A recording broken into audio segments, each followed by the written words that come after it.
Welcome back to the Legendary Nights podcast. This is season 4, episode number 6, the tale of Joe Louis versus Billy Conn. And it's a tale from yesteryear, a tale that we enjoy telling about a fighter who we've never really had the opportunity to cover in his entirety before. And Joe Louis is someone we have covered for Legendary Nights with his fight with Max Schmeling. Great tale, really enjoyed doing that. But it feels like a lifetime ago that we did that episode, and we've grown as a podcast quite exponentially, and we've changed in the way we do things, and I feel like doing this particular tale of Louis and Conn is going to be something that you guys really enjoy, and it's a prelude to what will lead on to an eventual career profile for Joe Louis. So I hope you enjoy the episode. Of course, sit back, listen to the stories, and Johnston, before we get into it, of course, I want your take and your understanding of what this episode will present to people and of course, what you're thinking about it as well. Well, the one thing I will say is it's a terrific fight. The first one, I don't have two, but the first one in particular is a really good fight. There's good footage of it on YouTube. They've brushed it up a bit, made it a little, I think it's HD. They've done it like a HD, brushed it up, made it colour. No commentary, love all that. That's perfect. You just literally watch the fight and what you do get to see is you get to see what Billy Conn is all about. And I probably neglected the fact that he was a very good fighter as a light heavyweight. Effectively, that's what he was, against the absolute destroyer of Joe Louis. So, yeah, if you haven't seen their fight, just go and have a look at it yourself. As I say, there's great footage of it. And it's just been nice to find out a bit more about Billy and where he came from and what he did in his life sort of during this time. There was a lot of stuff that went on outside the ring, which I can't wait to sort of sink our teeth into. But as a tale itself, I think it's a terrific one. And we hope you enjoy it. And we're going to begin this tale with the up-and-comer Joe Louis in January of 1935, and a story by Tim Conn, who wrote, Joe Louis arrived in Pittsburgh to fight fellow heavyweight Hans Berkey at Duquesne Gardens. Louis, soon to earn a reputation as one of the best boxers in the country and the nickname the Brown Bomber, would knock out Berkey in 10 rounds and in just 2 years would be the new heavyweight champion of the world. In Louis's corner that night was an obscure 147-pound local boxer in charge of the Rosin box. He had but 5 pro bouts under his belt, and at a night's end he received from Louis $20, a healthy sum at that time for working in the corner. Who could imagine that young fighter working in Louis's corner that wintry night in Pittsburgh would, in less than 6 years, encounter Louis again? This time, he would be trying to take the Bomber's title in a battle that is still remembered as one of the greatest fights in ring history. That young fighter was my father, and his name is Billy Conn. Now, jumping forward a couple of years to the summer of 1937, when Joe Louis took on Jimmy Braddock.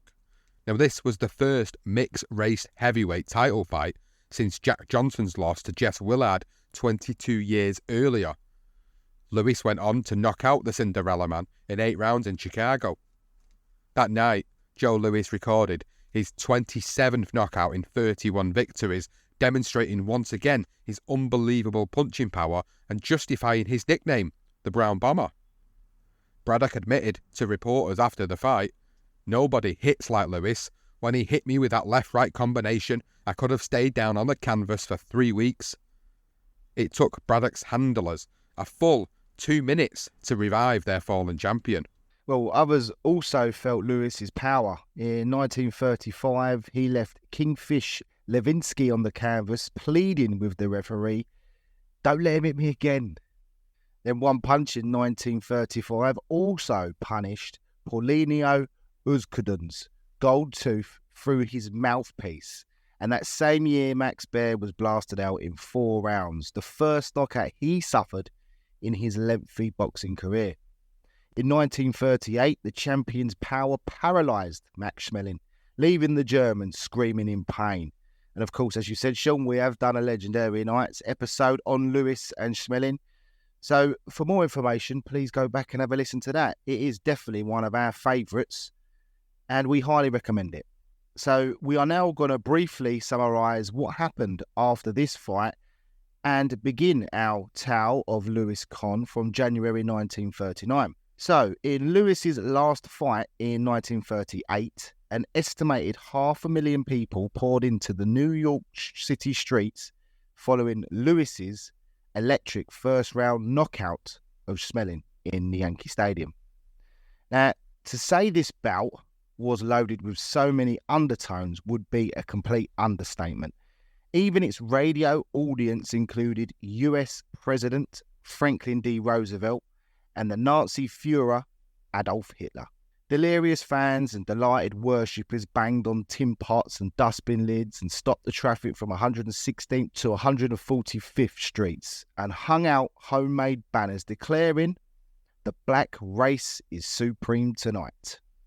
Joe Louis Barrow Jr., which is Joe Louis's son, wrote in his book, Joe Louis's 50 Years an American Hero, somehow, in those precious years, blacks felt that, putting it frankly, every time Louis beat up a white man, it was a vindication of their self-worth.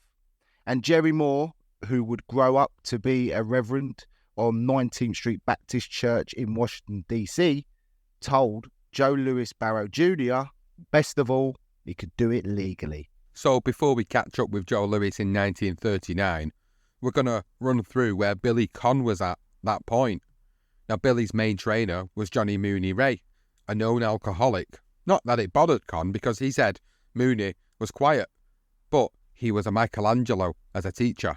Hell, I didn't know he drank until one day I saw him sober. You know how it is. No Jews drink.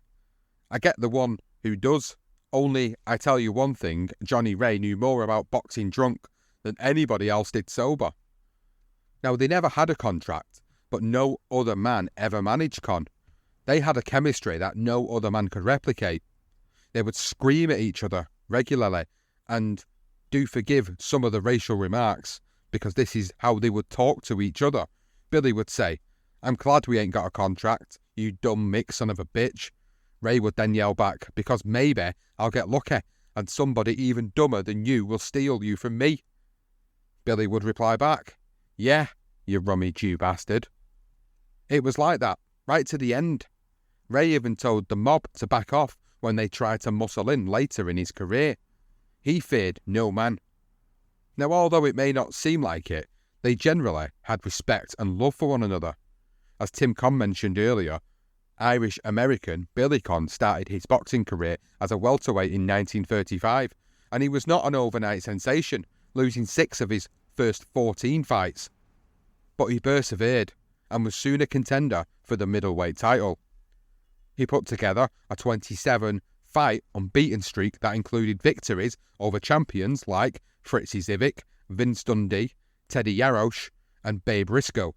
And Conn, well, he fought predominantly at the Duquesne Gardens, where Art Rooney was the operator, or Jake Mintz the matchmaker.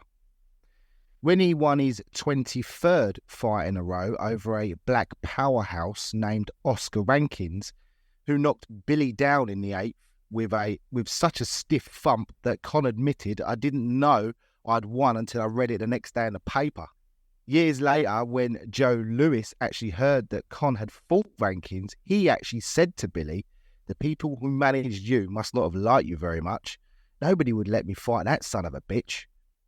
Well, early in 1939, January 6th to be exact, Conn had already fought 50 times around Pittsburgh and West Virginia and 2 in San Francisco. He finally got a shot in New York when Uncle Mike Jacobs, the promoter at Madison Square Garden, brought him to Gotham to get beat up by a popular Italian fighter at the time named Freddie Opistoli.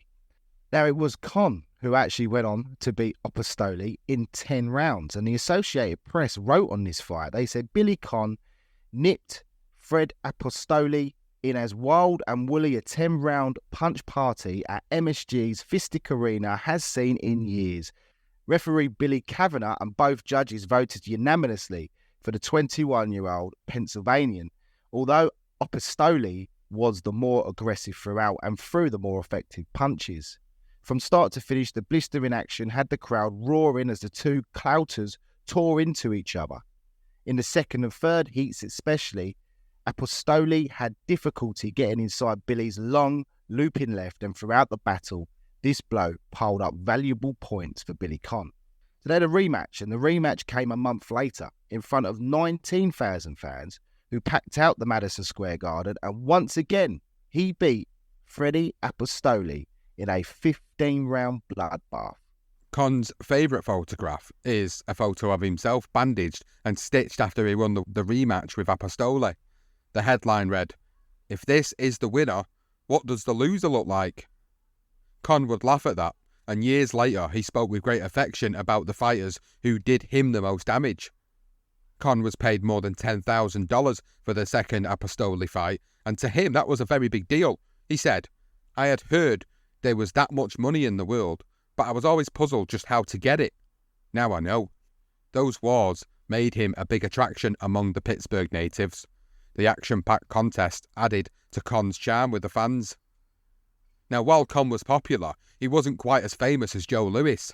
His first-round knockout of highly regarded former light heavyweight champion John Henry Lewis at Madison Square Garden on January the 5th, 1939, was a historically significant bout in that it marked just the second time two black men fought for the world heavyweight title.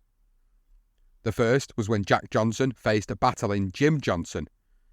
Joe gave his friend the title fight to provide him one final big payday prior to John Henry's forced retirement due to deteriorating sight in his left eye.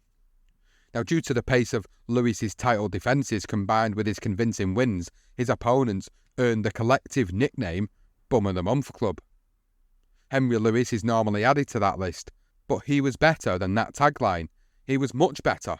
So, we now begin with that infamous Bum of the Month Club, with his fight 3 months later against Jack Roper. The bout was fought in Los Angeles, providing Lewis with a fresh audience, and 35,000 residents were intrigued enough to show up at Wrigley Field. It was the first time in a decade that a heavyweight had defended in California. Now, Roper lasted just 2 minutes and 20 seconds with the champ, who shook the challenger to the core with a perfect right to the jaw. Roper dropped and didn't get up. He said, "I was conscious as I went down, but my legs seemed paralysed, and after I hit the floor, I tried to get up, but my muscles just wouldn't work. It took a champion to knock me out for the first time since I started fighting in 1923. I've lost fights by technical knockouts, but never on the floor. But I landed one left hook that I knew he felt." So it had been nearly 2 years since Lewis won the heavyweight crown, and he already had 6 defences on his record. He was 38-1 and was not yet 25 years old. On June 28, 1939, the Brown Bomber butchered 2-ton Tony Galento, leaving the overweight fighter soaked in blood and looking, as one ringside reporter put it, like a stuck pig. Well, Galento's wife was actually in the crowd that night, and she wept as she saw Lewis beat up her husband, just literally beat him to a pulp. So Joe Louis was in for the long reign as a heavyweight champion, and his handlers had made a lot of money out of their fighter. So his manager was John Roxburgh, the promoter was Julian Black, and his trainer was Jack Chappie Blackburn. And they were on a mission to make him a superstar, and that is basically what they achieved. They went beyond that to what they ever thought was possible. And their relationship then obviously went on and blossomed with Mike Jacobs, which made Joe Louis, quite simply, a boxing superstar. Now, talking of which, it was Uncle Mike who actually set up Billy Conn's next fight, after he beat up that Italian twice against a Jewish fighter called Solly Krieger on May 12, 1939. Now, Conn made light work of Krieger, taking a unanimous decision over 12 rounds in Madison Square Garden, repeating the same verdict from their first fight at the Duquesne Gardens in 1938. Billy then signed to fight Manlio Bettina for the World Light Heavyweight title the following July.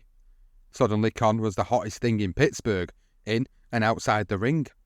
Billy loved the place as much as it would love him, and he said, "Pittsburgh is the town you can't wait to leave, and the town you can't wait to get back to."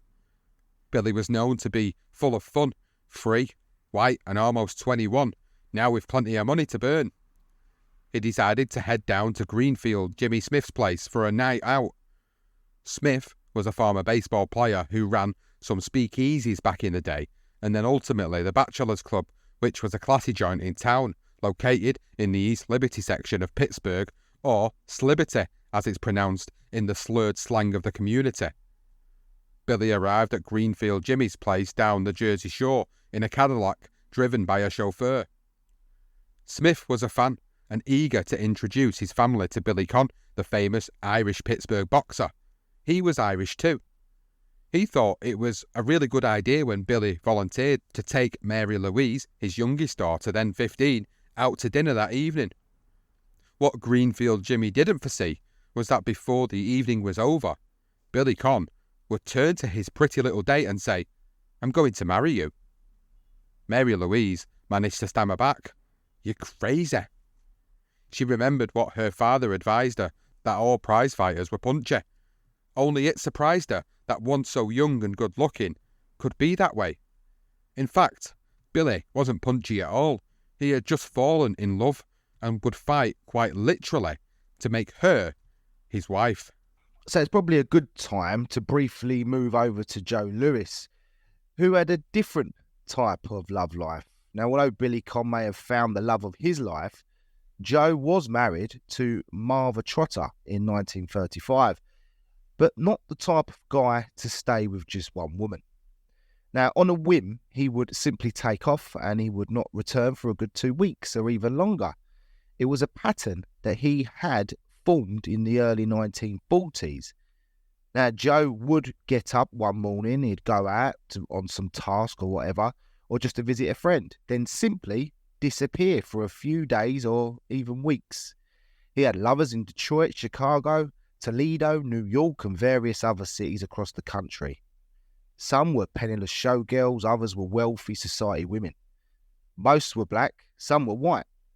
As a group, they did not conform to any particular pattern or look. They were simply females who saw something in him, and in whom he saw something in return. So, back to his fighting career, Louis would fight one more time in 1939, and that was a rematch against a guy called Bob Pastor in Detroit. In their first match in January 1937, Pastor ran from Louis. He wasn't interested in a fight at all. This time, Pastor had lost some speed, so Louis connected obviously more often, and in fact, he ended up knocking him down 5 times in the first 2 rounds before Pastor managed to stay out of reach for a while. When the end came in the 11th, Pastor was so dazed by Lewis's punches that he didn't hear referee Sam Hennessy count him out. And Louis said, "I knew I was in there for a 20-round fight. I wasn't in a hurry after I hit him so much there at the start." So he always felt quite confident he was going to get rid of him. And now this was Joe Louis's 8th defence of his world title, and he wasn't in any hurry to give it up anytime soon. Billy Conn's chance to become the light heavyweight champion when he faced Emilio Bettina for the vacant championship. Although some governing bodies recognised Bettina as the champ, the bout attracted more than 15,000 fans to Madison Square Garden, and Conn proved too good. He captured a unanimous decision by scores of 10-5, 8-7 and 9-6 in an extremely hot arena. After Conn whipped Bettina for the title, he said, "Gee, I'm champion now I can eat regular." Then he went home to Pittsburgh and made a point of going back to the place where these men who had ridiculed him, telling him that he wouldn't be a world champion. He spotted them, pissed, in a bar, and asked, "Remember the messenger boy that you laughed at?" They nodded, in horror. Billy brought his hands up fast and they ducked away. But all he did was lay a lot of money on the bar before saying, "Well, all right, stay drunk a long time on the light heavyweight champion of the world." So a month later, on August 14th, 1939, he was signed to face Gus D'Orazio, his opponent, who was mouthing off at the weigh-in about what colour trunks he would wear. Conn cut the argument short by snapping, "Listen, Dago, all you're going to need is a catcher's mitt and a chest protector." Billy was hoping to see the love of his life in Philadelphia that night. He had 20 ringside tickets delivered to her school so that Mary Louise could bring her friends. Unfortunately, she was forbidden to go. So when Billy climbed into the ring and looked down, He saw the empty seats and was disappointed. Despite Billy's lipping off at the weigh-in, he was even slower than usual to warm up, and the fight went 8 rounds before Billy won by knockout. D'Orazio was half blind from a cut over the left eye and hanging on, as described by the New York Times. So the day before Billy defended his crown in Forbes Field against Emiliano Patina in September of 1939, Billy found out that his brother Jackie had actually been joyriding with his mates in his new black Cadillac. So he put out a $3,000 bounty on his brother.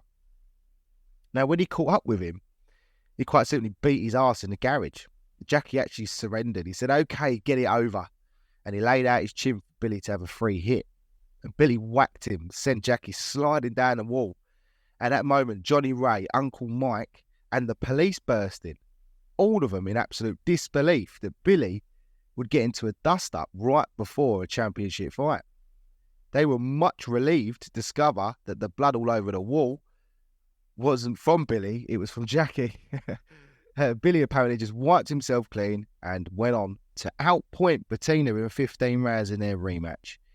He was the toast of Pittsburgh and now the world. The New York Daily News waxed lyrical. They said the Irishman is indeed a boisterous boxer who could probably collect coinage by joining the Ballet League if he chose to flee the egg-eared and flatted-nosed fraternity. So before the year was out, Billy Conn made one more defence of his light heavyweight title on November 17, 1939. And this was against Gus Lesniewicz. Now, his fans actually came in their droves at this point. They were just shy of 14,000 at the Garden that night. Obviously not all for Conn, but for Lesniewicz as well, and more Conn. And when Conn actually fought in New York, or whenever he did fight there, Owen McManus, who actually ran a saloon in Pittsburgh, would charter trains, and hundreds of the Irish faithful would follow Conn to Gotham.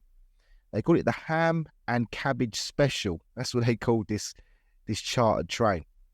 And Billy's brother, Jackie Conn, was added to the undercard this night. But the Kid brother lost the 4-rounder, and the failure actually ate at him so much that he actually broke down afterwards in the dressing room. And this was just before Billy's fight, before he was about to fight Gus Lesniewicz. So he had to soothe his brother, look after him, and make sure that his brother was actually then taken to the hospital and sedated. So that was what happened just before he took to the ring against Gus Lesniewicz. Conn didn't let it affect his performance as he went on to win by a 15-round decision. Billy outpointed Henry Cooper on New Year's Day 1940 before Joe Louis returned to the ring after a 4-month break. The next bout for Louis was against Chilean Arturo Godoy on February the 9th, 1940, a fight that went the distance for the first time since the Tommy Farr contest in 1937. Godoy was a 10-1 underdog, but he did not go away easily. The fight went the 15-round distance and Louis retained the title at Madison Square Garden on a split decision. The result occasioned some boos and complaints from those who felt Godoy did enough to take the heavyweight title from the champ. What was most peculiar was at one point, before the results were reported, Godoy leaned over and kissed the startled Louis on the forehead. Godoy was lucky Louis didn't knock him out cold then. The result was close enough and controversial enough that it was inevitable Louis and Godoy would meet in a rematch. Before that, Louis took on Johnny Paycheck in another defence. Paycheck may have had a cool name, but there were some who questioned whether he had earned his paycheck when Louis pulverised him on March the 29th, 1940 at Madison Square Garden. Louis knocked Paycheck down 3 times in the first round and ended the fight in the second. One writer said Paycheck landed only 1 punch on Louis and summed up the night by writing, "Joe Louis sang Johnny Paycheck sound to sleep with 5 punches tonight without even mussing his hair, knocked him stiffer than a frozen Frankfurter in 44 seconds of the second heat to dance out of the ring with his title as safe as money in the bank." Louis's record now stood at 42 wins with 1 defeat as he prepared for that rematch against Godoy. Well, Louis made sure the result was not left to the judges this time. He landed heavy blows with both hands that ripped into the challenger's face and made him quite simply a bloody mess. By the time referee Billy Kavanagh stopped the contest in the 8th round, Godoy could not see because his eyes were swollen shut. Lewis had just carved him up like a butcher. It was brutal. So 15 days earlier, Billy Conn made his last of 3 defences against Gus Lesnovich on June 5th, 1940, taking a unanimous decision over 15 rounds. Now, afterwards, he relinquished the light heavyweight title and quit that 175-pound class to campaign among heavyweights, aiming for a shot at the world heavyweight champion, Joe Louis. And he actually even caught up with Gus Lesnovich when he was in the shower afterwards, said to him, "Here, you can have the title because I'm going heavyweight." That's basically what he did.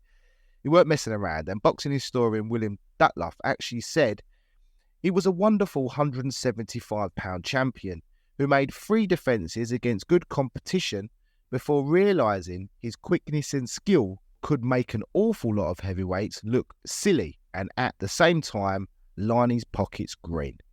And Johnny Ray, he said, "We're in this racket to make money. That's what they were there to do." And well, Billy had some now. He already had some from being the light heavyweight champion. He actually rented his beloved mother and the family a mansion with 65 rooms and 11 baths. So he definitely didn't have no money. Billy told his mother, "The days of no money are over, Maggie." That was what he used to call her. He used to call her Maggie rather than Mum. And he had nicknames for everyone he loved. So obviously calling his mum Maggie. She was actually 40 at that summer and began to feel a little poorly. And she went for some tests. So the results were not good. She was suffering with a terminal cancer. So obviously Billy not very happy. He had his first fight against a heavyweight. And that heavyweight was Bob Pastor in September of 1940. Now, Pastor actually irritated him. Billy recalled that, "I hit him low one time. All right. But he just kept on bitching. So now I'm really going to hit him low. You know, you were supposed to do everything to win." So he knocked out Pastor. He knocked him out in 13 rounds. And considering that Joe Louis went a distance, that was a good victory for him. Now, the apple didn't really fall too far from the tree because Billy Conn Sr. had worked at the Westinghouse for 40 years as a steam fitter. So Billy called his old man Westinghouse instead of Dad. Just for fun, Senior used to fight Junior all the time. When his dad came to New York to watch his boy in the ring, Billy told the press, "My old man is a fighting Mick. Give him a day or 2 here and he'll find some guys to slug it out with." Sometimes Westinghouse joined his son and Johnny Ray on their travels, and on one occasion, coming back from Erie, he and Ray got into a fight. As Conn described what happened, he said, "My old man swung. Johnny swung. When it was finished, Pop had a broken nose and Johnny had lost a tooth. That made them pals." Now, around this time, Billy made brash comments about how he might fare against Joe Louis, and he said that some fighter was going to come along and make $1 million beating Louis, and he figured that he was the guy to do it. He then went on to outpoint Al McCoy in 10 rounds on October 18th, 1940, before taking another decision over Lee Savold in 12, even after he had broken his nose in the 8th. Conn was distracted. He couldn't get to see Mary Louise because her dad wouldn't allow it, and worse, Maggie was becoming sicker and weaker. Almost every cent he made in the ring went to pay for the treatment and the doctors and the round-the-clock nurses he ordered. Johnny Ray explained after his lacklustre bout, his mother's illness has Billy near crazy at times. Between fights, Billy would head back to Pittsburgh and see his mum, and against doctor's orders, he would bring a champagne, the best, and the 2 of them would sit there on an afternoon and get quietly smashed together. Billy Conn then signed the initial contract to fight Joe Louis on December 21st, 1940, with no date nor place determined yet, and then collected the Ring Magazine Fighter of the Year in 1940. He stole that award from Joe Louis, who had won it in the last 2 years running. Now, before we move over to Joe, we want to round off Billy's year with a story from one of his oldest and best pals, which was a guy called Joey Diven. Now, he was the best street fighter who ever lived, according to those in Pittsburgh. And he used to tell a story It's just it has nothing to do, absolutely nothing to do with Conn's build-up to this fight whatsoever against Lewis. But it does sum up the society in which Billy Conn lived and his attitude in the ring that would ultimately lead to his downfall. And also, look, quite frankly, this is just too good to leave out and we've got to tell it. So Divon sat down with the writer, Frank DeFord, and Frank DeFord wrote this article, and this is the story he tells. So one time, Joey Divon was working as a doorman over at the AOH on Oakland Avenue. The AOH is the Ancient Order of Hibernians. You needed a card just to get into the place, which was located on the 3rd floor, or as Joey explains it, up 28 steps if you accidentally fall down them. This particular night, a guy showed up. He didn't have a card, so Joey told him to take off. "Come on, let me in, I'm Irish," the guy said. Joey said, "No card, no admittance." And when the guy persisted, Joey threw him down the steps. Pretty soon, there was a knock on the door again. Joey opened it. Same guy, same thing, no card. "Come on, let me in, I'm Irish." Joey threw him down the steps again. A few more minutes and another knock. And get this, it was the same guy. What did Joey do? He ushered him in and said, "You're right, you must be Irish." Now, moving back to the heavyweight champion Joe Louis, who was overworked from December 16, 1940, when Al McCoy retired in the 5th round, to May 23, 1941, when he fought Buddy Bayer. The theory of his management team was that the public would not accept an African-American champion who didn't regularly defend his title. But Mike Jacobs took things a little too far. He kept lining up the opponents, and whether by knockout or superior boxing, mostly by knockout, Louis took them out. As we mentioned earlier, reporters began to refer to each challenger as the bum of the month. But in reality, they were never bums. They were the best fighters in the heavyweight division at the time. It was just that the gap between them and Joe in levels was just too big. It was the 3rd year of the Bum of the Month Club by the end of January when he knocked out Red Berman. In mid-February, he victimised Gus D'Orazio in the 2nd round in Philadelphia. Abe Simon went down next in the 13th round of a scheduled 20-rounder in Detroit. And then Tony Musto fell in the 9th round in St. Louis. The sports world had become so used to Louis being the heavyweight champion and seemingly untouchable in the role that when the Musto fight was announced, one newspaper ran this headline that said, "Musto will be the Bomber's next victim in April." In May, Joe Louis defeated Buddy Bayer on a disqualification, his last bout before the Billy Conn fight arrived. January, February, March, April, May, the popular saying among the African-American neighbourhoods was that black school children learned the mums of the year by following Louis's career in 1941. But even for Joe, the pace had become chaotic. His life had become a cycle of training camps and boxing arenas. In the first half of 1941, he fought opponents in New York, Philadelphia, Detroit, St. Louis, and Washington, D.C. And no heavyweight champion had attempted such an exhausting schedule, and none had done so since. Pictures of Joe Louis in 1941 showed a man visibly aging.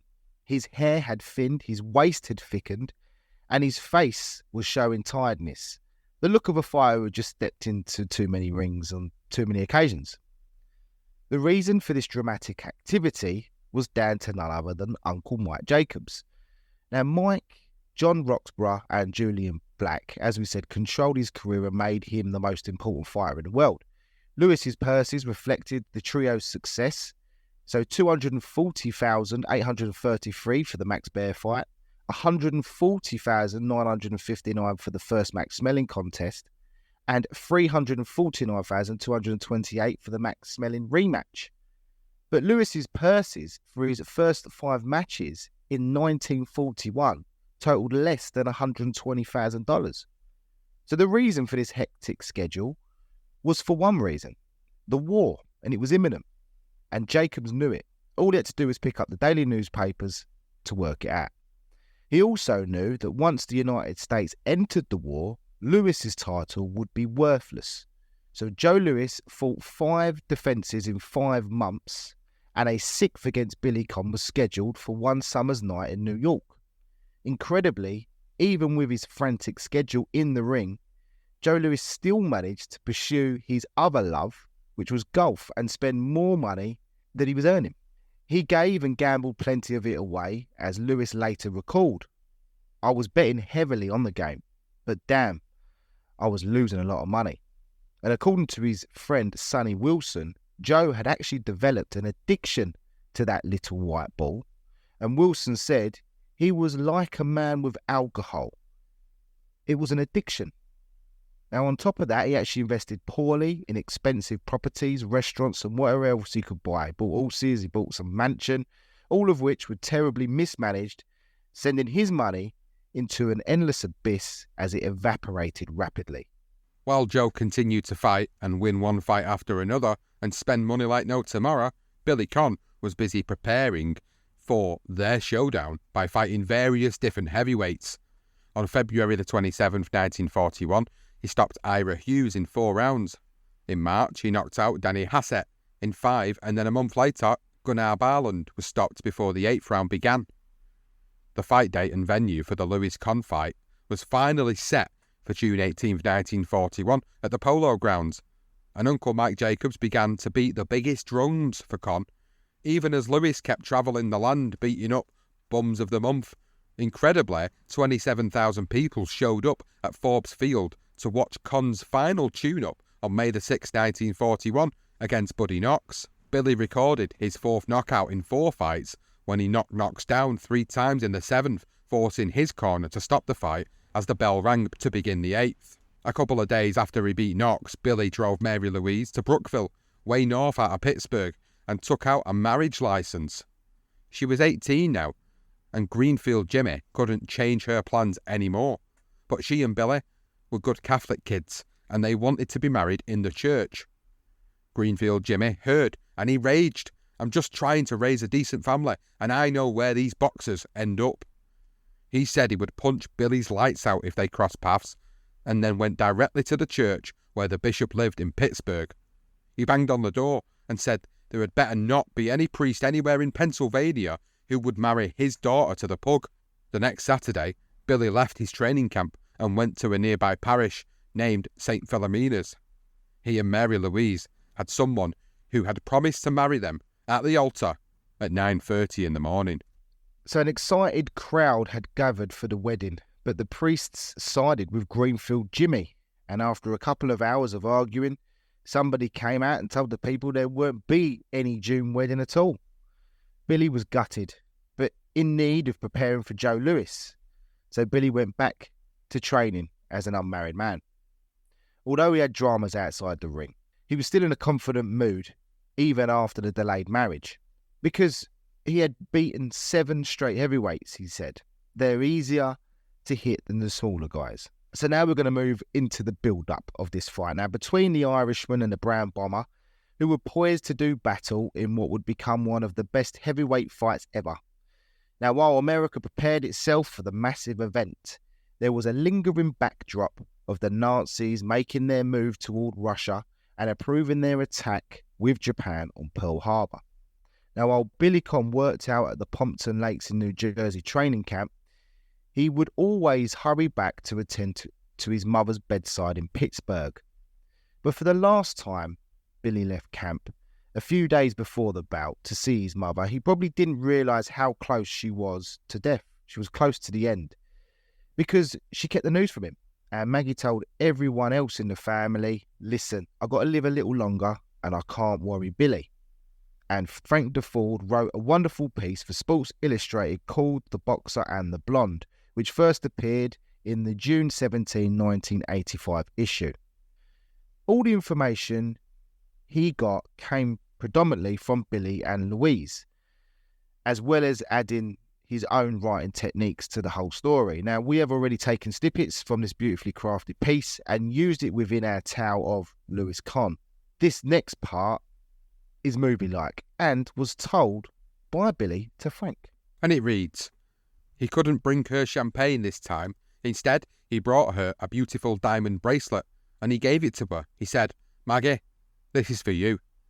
She was so sick so weak, so in pain that she could barely smile, but she thanked him the best she could.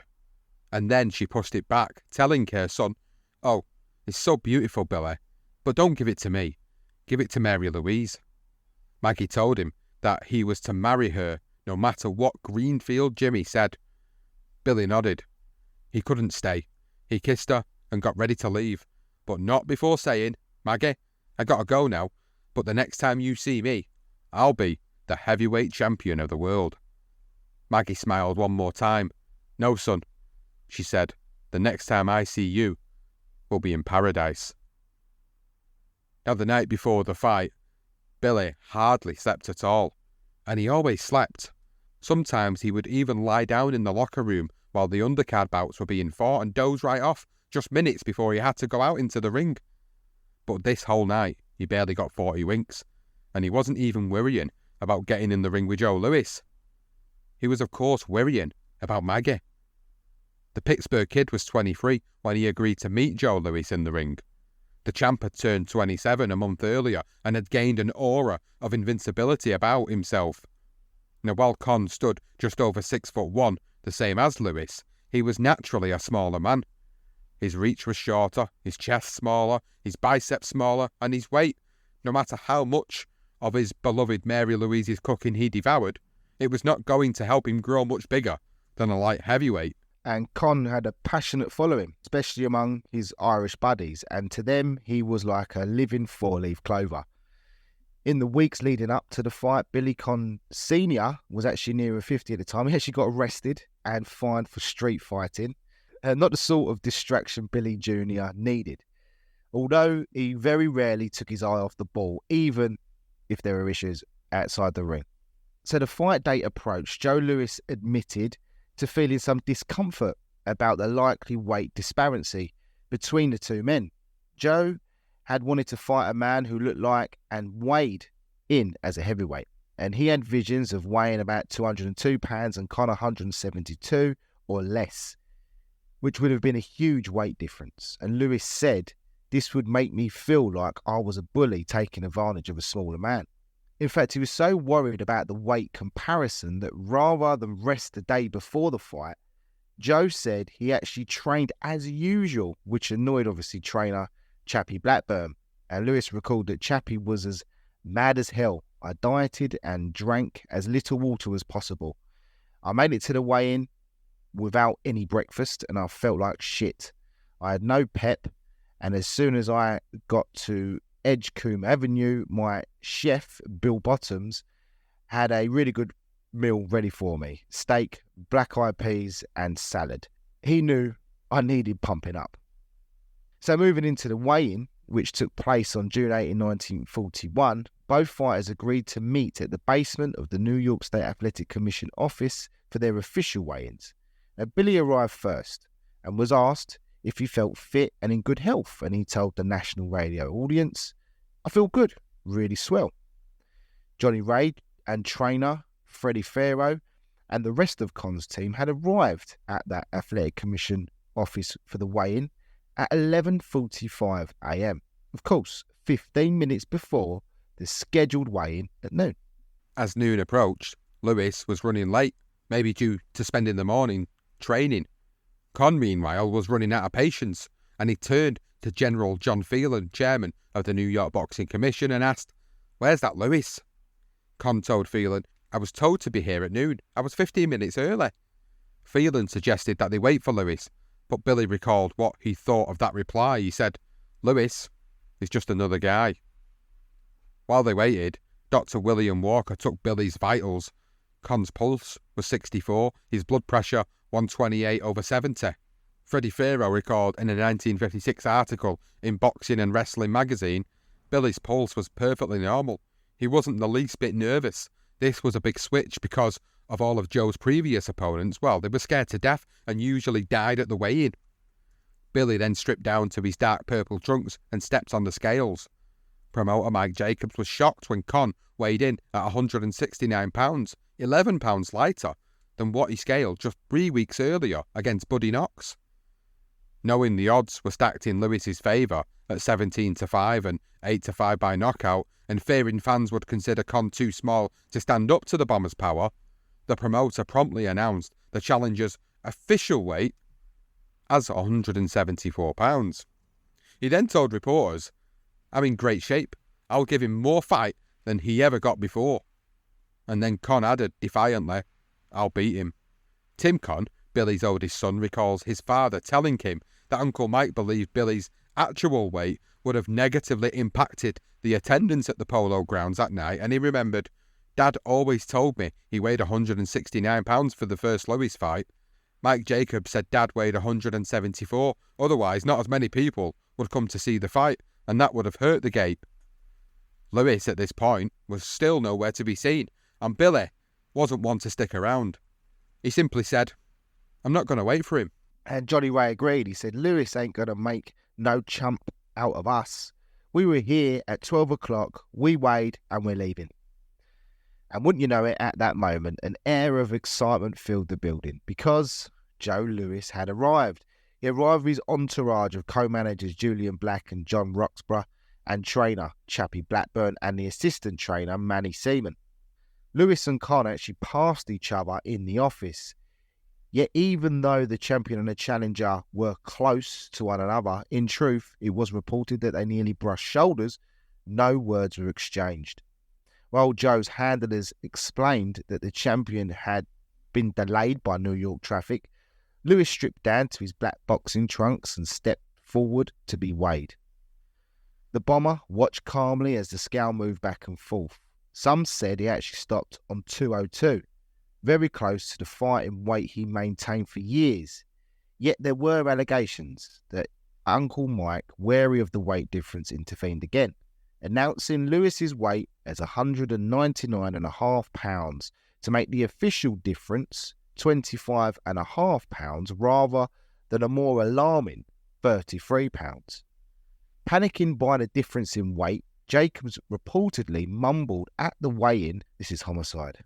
On the 1970 sports programme, The Way It Was, the Brown Bomber confirmed to host Kurt Gowdy why he trained on the day of the fight, and Lewis recalled, "So Igor Hope, who was a sports writer for the Hearst papers, told me 3 or 4 days before the fight that Conn would weigh less than 170 pounds. I used to weigh 202, but that was my fighting weight. I said, I can't let people say that Billy Conn weighs 170 pounds and Joe 202, so I trained an extra day to get down to 199.5 pounds. When addressing his radio audience, Lewis announced he was ready for combat. He said, "I'm in very good shape."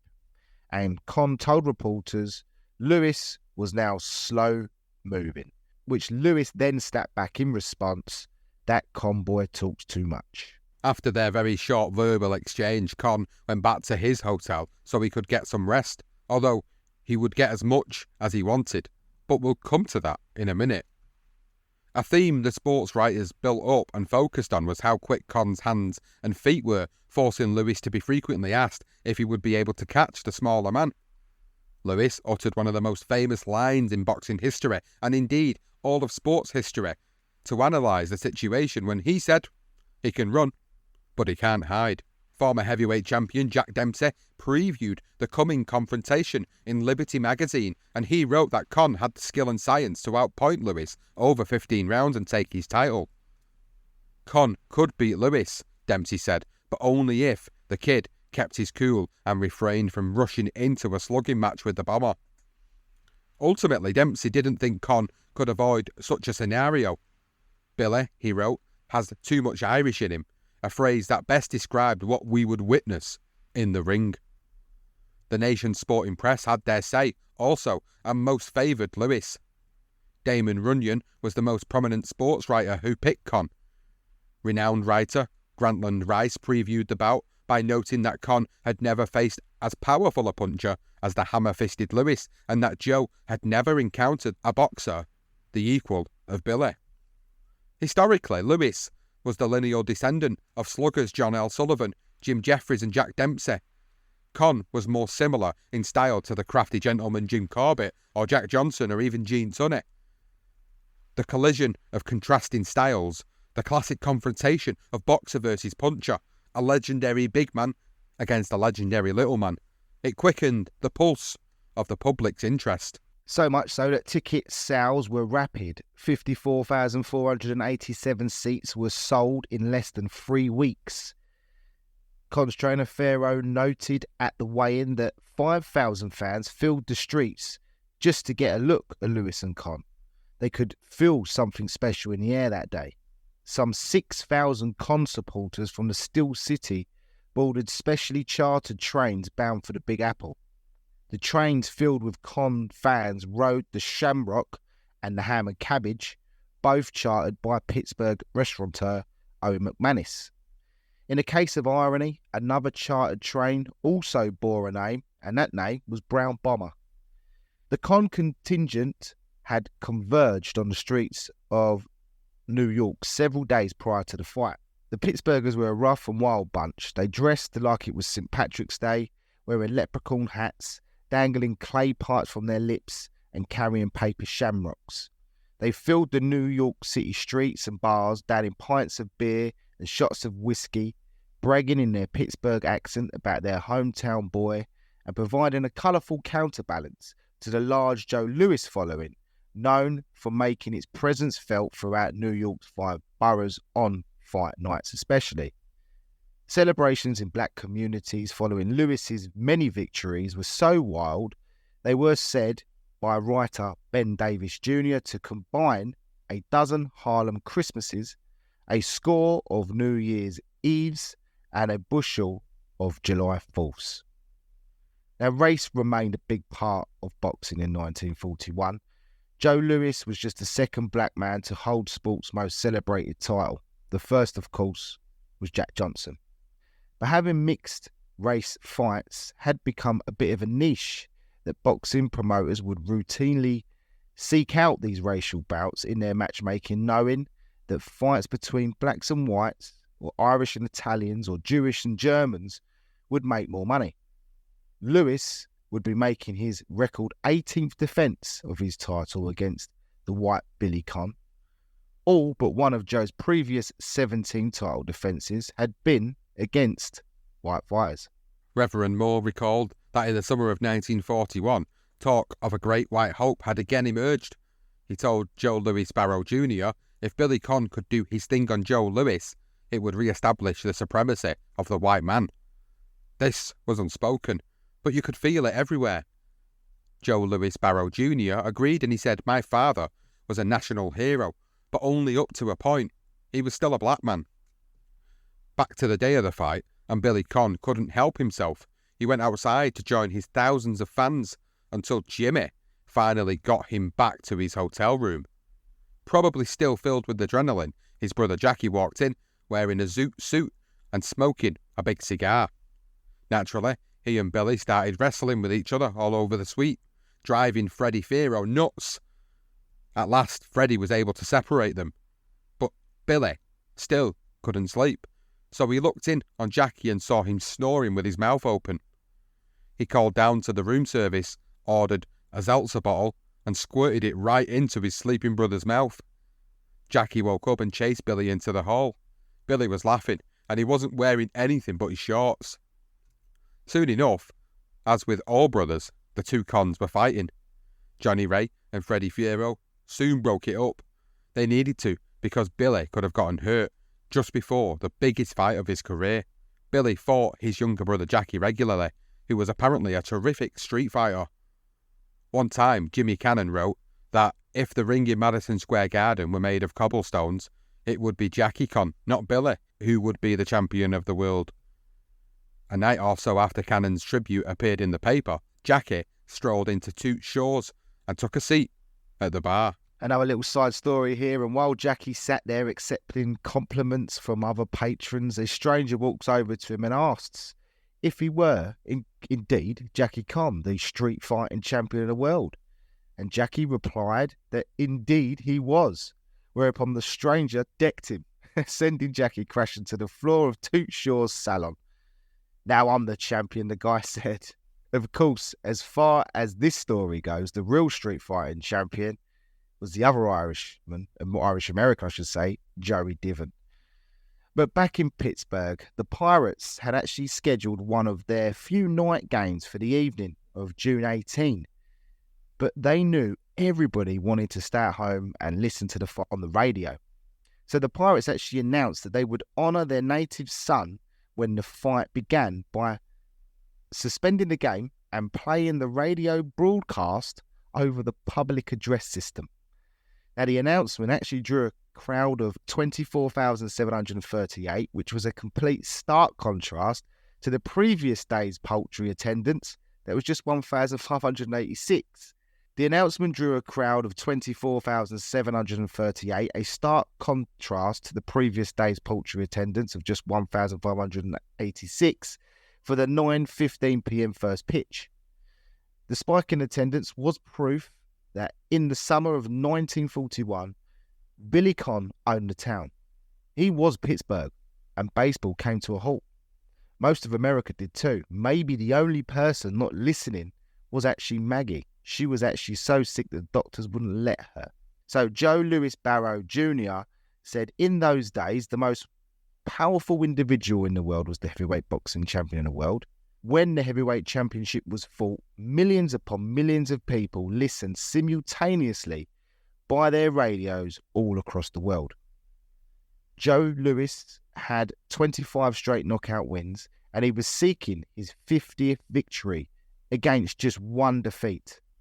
The slick boxing Billy had won 19 straight. Louis hadn't lost a fight in 5 years. Conn was unbeaten for the past 3 years.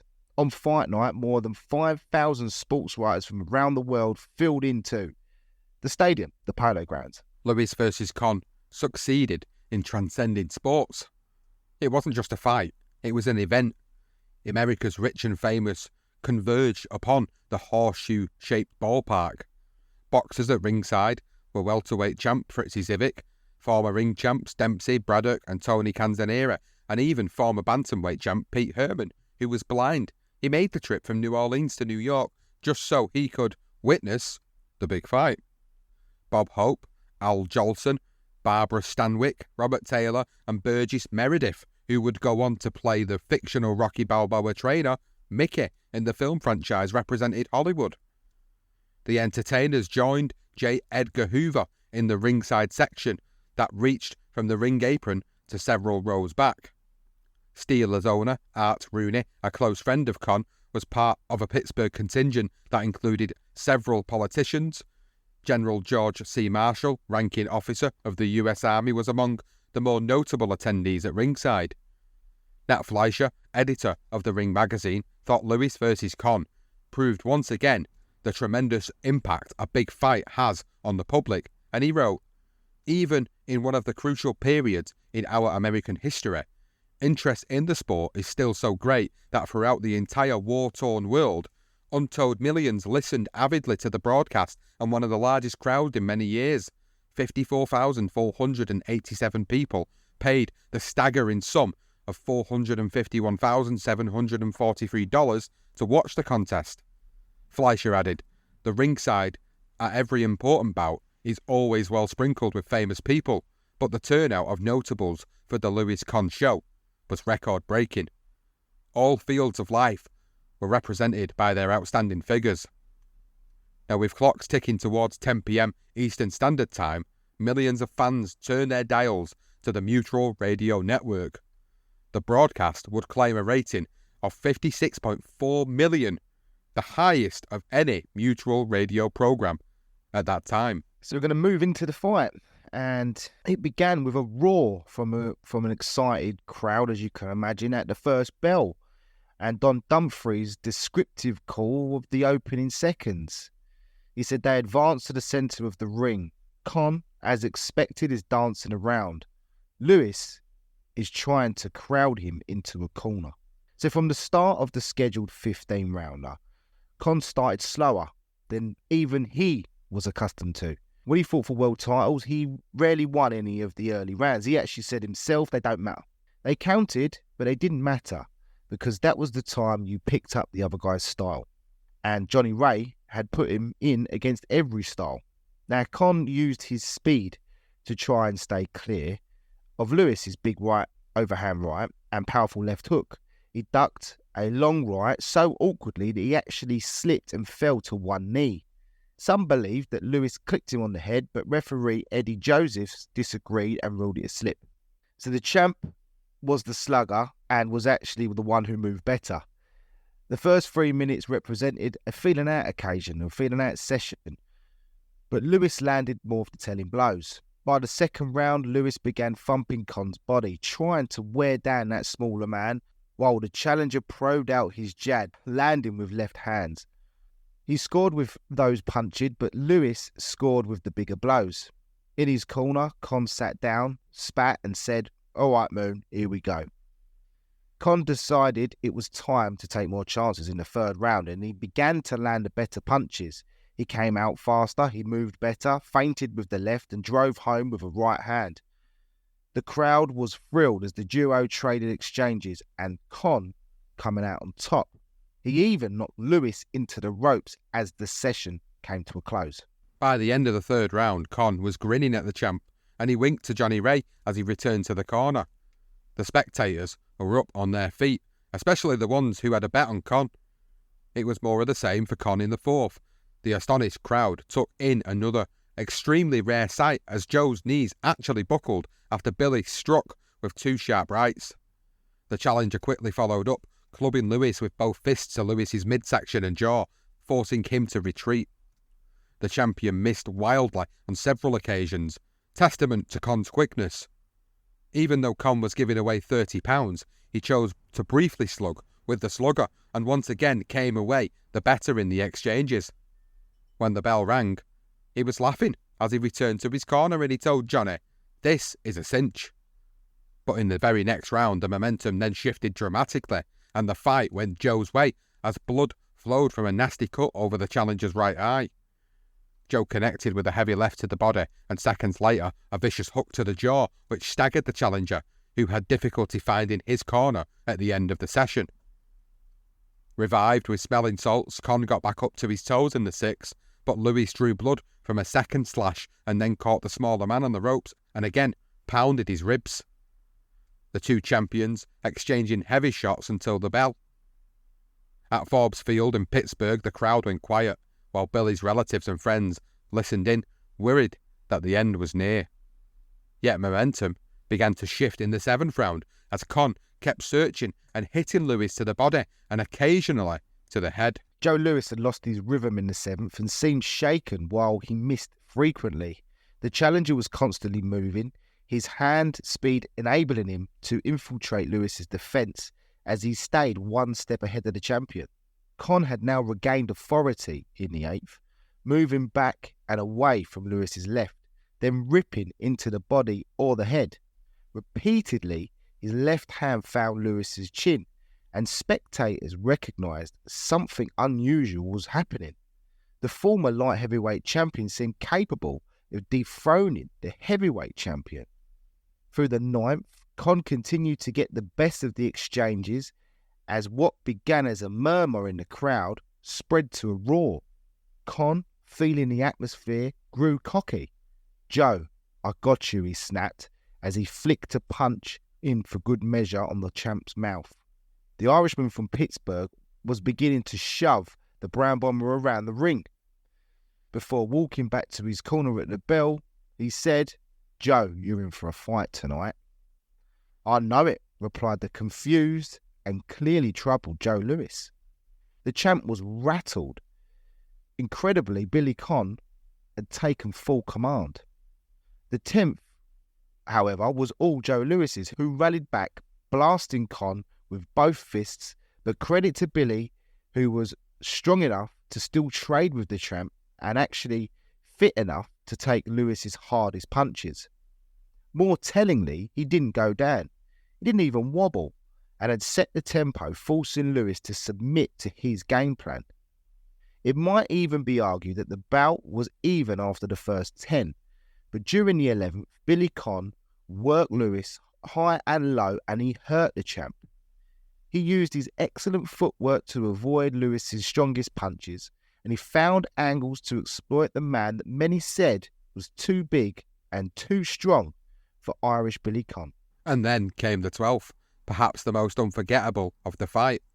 To everyone's unbelieving eyes, there was Lewis awkwardly backpedaling after absorbing a vicious left hook.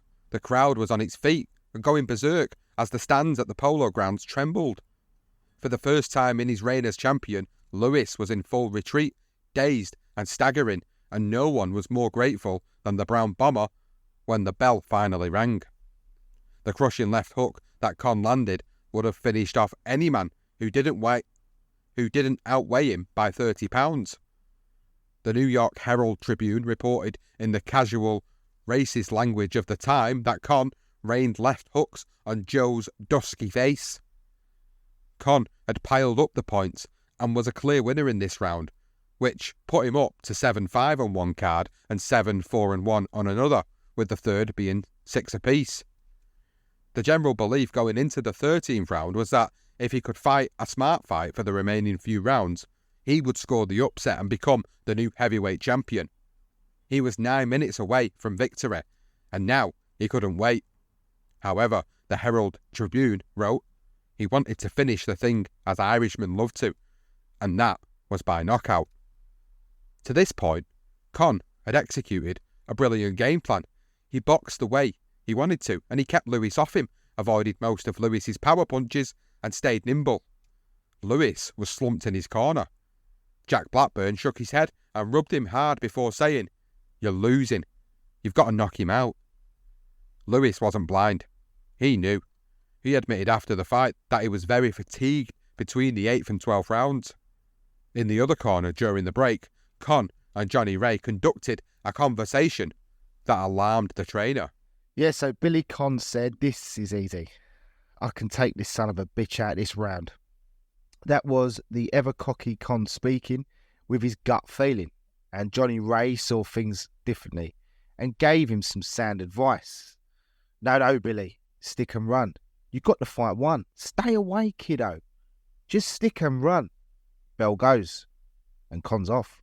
Conn was known for his stubbornness, so Ray wasn't sure what to expect.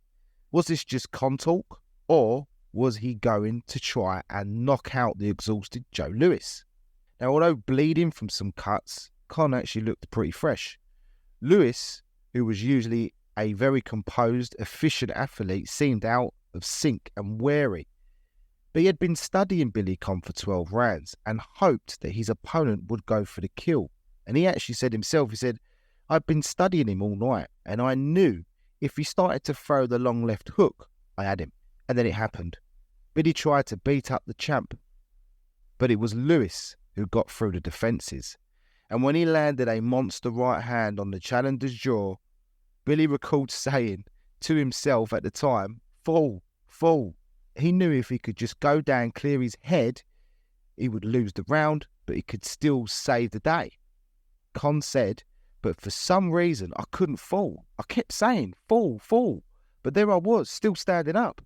So Joe hit me again and again. And when I finally did fall, it was a slow, funny fall. I remember that." Conn actually absorbed 10 to 20 straight blows, rights and lefts. Then he tumbled to the canvas on his back. Conn made it no closer to regaining to his feet than just sitting on his arse. It was over with 2 seconds left in the round. 2 minutes and 58 seconds of the 13th. The Herald Tribune wrote, it was nationality that cost Conn the title. He wound up on his wounded left side trying to make Irish legs answer an Irish brain.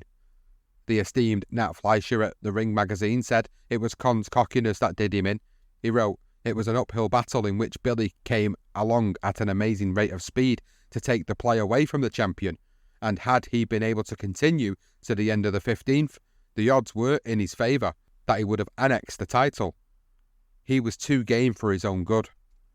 When they asked how the fight got away from him, Billy Conn said, "I'll bet it's the first time a fella ever lost a fight because he had too much guts. I thought I had him, and I simply couldn't do anything else but go out after him. What's the sense of being Irish if you can't be done?" On the radio, Billy said, "I just want to tell my mother I'm all right." Now, as the tale goes, when Lewis exited the ring, he encountered his manager, John Roxborough, who stood with a cigar protruding from his mouth. Lewis looked at him and asked, "How many of those did you swallow tonight?" Joe didn't wait for an answer. Roxborough didn't offer one. The champ said afterwards, "Billy Conn was like a mosquito. He'd sting and move. I kept after him, though, but I couldn't catch him. Conn was just too fast, too much speed for me. First 2 rounds I gave it to him, thought I had him and the fight would be over soon. But that tough Irishman stood up to my fists." And when Billy left the arena that night, it was Tim Conn, his son, who recalled that his dad walked from the polo grounds back to the Waldorf Hotel where my mother, Mary Louise, was staying with her aunt. They weren't married yet, but they were planning to elope. Dad walked through Harlem on his own to the Waldorf, and African Americans cheered him along the way. When he got to my mum's room and knocked, he had tears in his eyes and was pretty badly cut up and bruised. He said, "I did the best I could do and fell into her arms." Randy Roberts, a Joe Louis biographer, wrote, "The fight was so damn dramatic, it actually killed people." And this is actually apparently true. Andrew Burke was one of 3 people in Philadelphia who died from heart failure while listening to the fight. So en route to being hurried to the hospital, Burke exclaimed, "It was a great fight," before expiring. In Buffalo, Delia Griffin suffered a heart attack listening to Lewis Conn wage their ring war, a fire department squad working frantically for 2 hours to save her life. And upon being revived, Griffin's first words were, "Who won the fight, Lewis or Conn?" Well, writing in the New York Times, James P. Dawson would proclaim it a battle that was thrilling and highly spectacular. And Joe Louis Burrow Jr. calls it my father's toughest fight. William Detloff said, "Such a great story. It's almost too romantic to be true." And Tim Conn explained what his dad told him years later about the fight and what on earth he was thinking. He said Dad felt he had hurt Lewis in the 12th round, and Johnny Ray encouraged my father to just lay back and box and not go for the knockout. That was my dad's stated intention. But Dad's instincts were that he was a fighter and he was going to win or lose fighting. I can't fault him for that decision.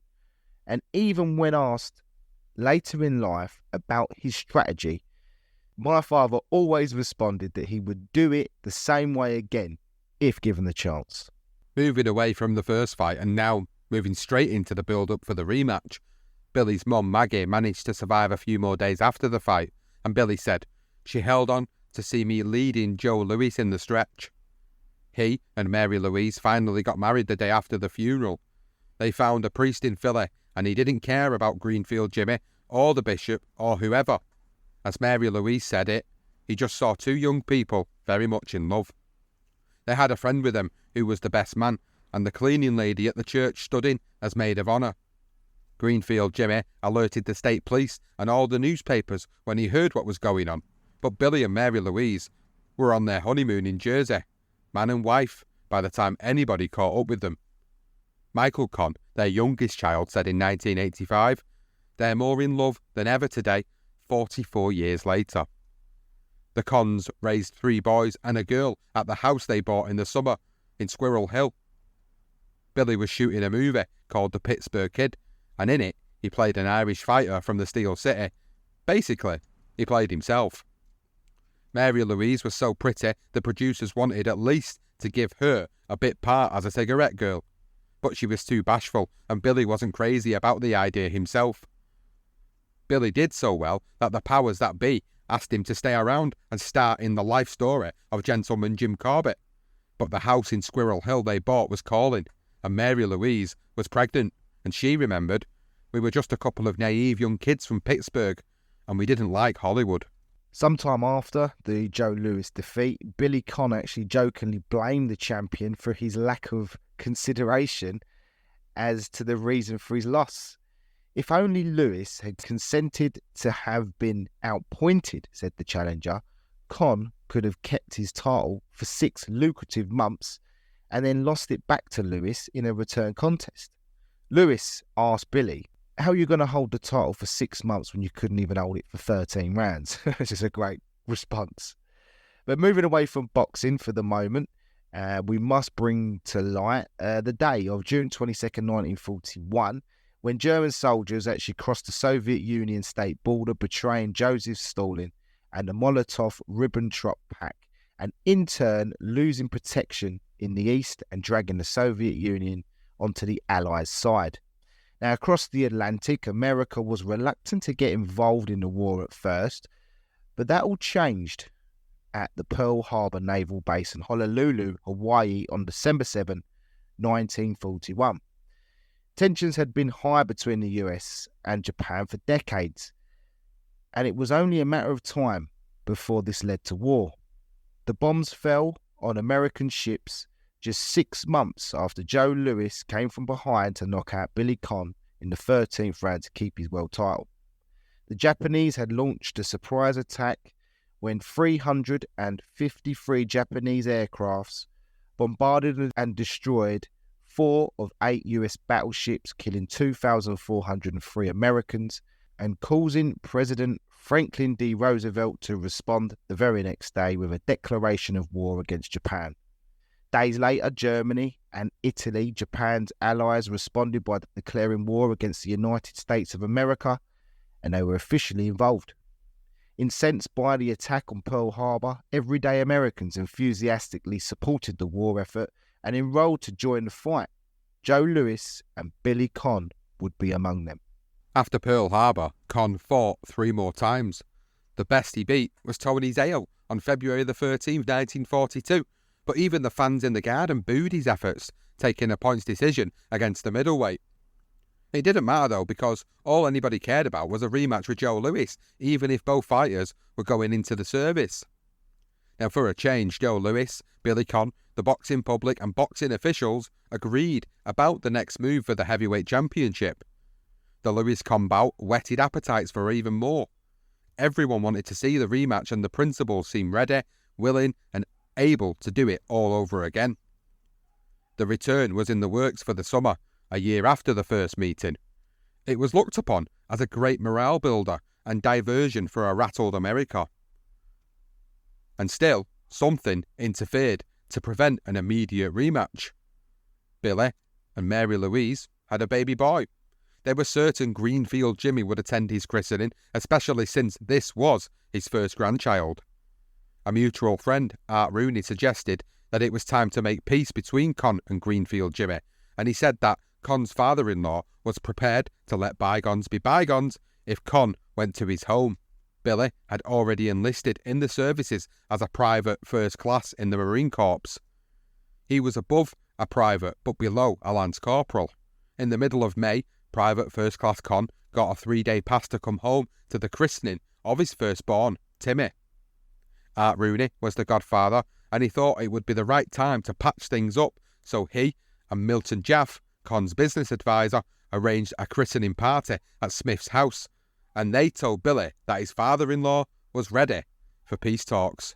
In Frank Deford's piece, The Boxer and the Blonde, he wrote, on Sunday at the party, Greenfield, Jimmy and Conn were in the kitchen with some of the other guests. That is where people often congregated in those days, the kitchen. And Billy was sitting up on the stove, his legs dangling, when it started. My father liked to argue, Mary Louise says, but you can't drag Billy into an argument. Greenfield Jimmy gave it his best though, and Art Rooney says he was always the boss, telling people what to do, giving orders. On this occasion, he chose to start telling Conn that if he were going to be married to his daughter and be the father of his grandson, he'd damn sight better attend church more regularly. Then, for good measure, he also told Billy that he could beat him up. Finally, Greenfield Jimmy said too much. I can still see Billy come off that stove, Rooney says. Just because it was family, Billy didn't hold back. We already know that it was his brother. He went after his father-in-law with his best, a left hook. But he was mad. He had his Irish up and the little guy ducked like he was getting away from a brushback pitch and Conn caught him square on the top of the skull. As soon as he did it, Billy knew he had broken his hand.